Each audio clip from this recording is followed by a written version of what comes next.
دا خپل خاطر غاڼه چې نه درکوم ګینې د هر سوال د جواب ساتم دا خپل خاطر غاڼه چې نه درکوم ګینې د هر سوال د جواب ساتم ته مې ثبوت چې که څوک غواړي ثبوت چې څه ساتم لا جواب ساتم او څومره مازغه چې ستا په ټول سر کې دي دومره مازغه خو زه خراب ساتم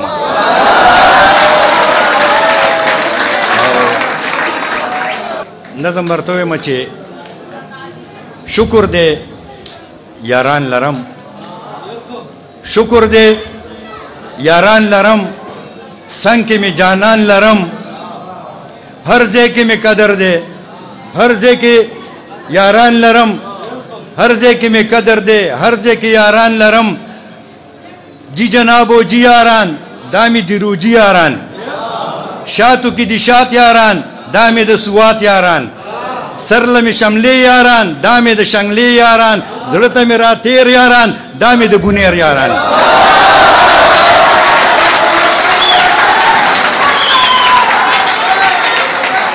او زړه ته مې را تیر یاران دا مې د بونیر یاران ټول د قدر وړ یاران دا د باجه وړ یاران ټولو کې د خوان یاران دی د ملکان یاران جونله د مستی یاران دی د ثوابه یاران ما باندې چې ګران یاران دی مې د مردان یاران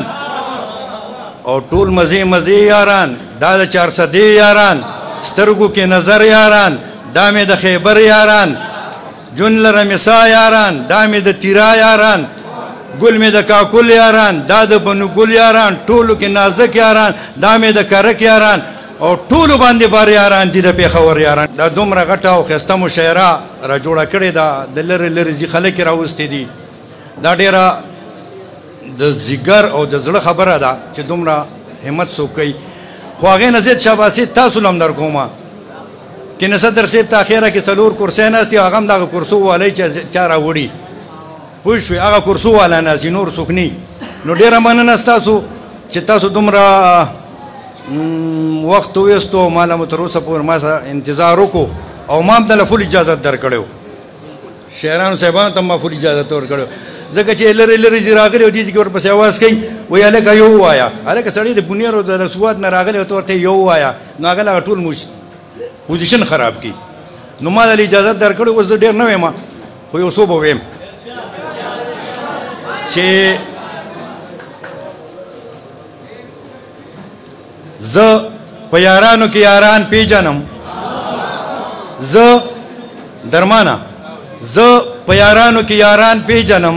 زه په لستوڼي کې ماران پیژنم دا نرخزي دي او دا نران پیژنم زه د زانګو کې ماشومان پیژنم او زمونږ د کلي د دله یاران وي زه د بل کلي دلګان پیژنم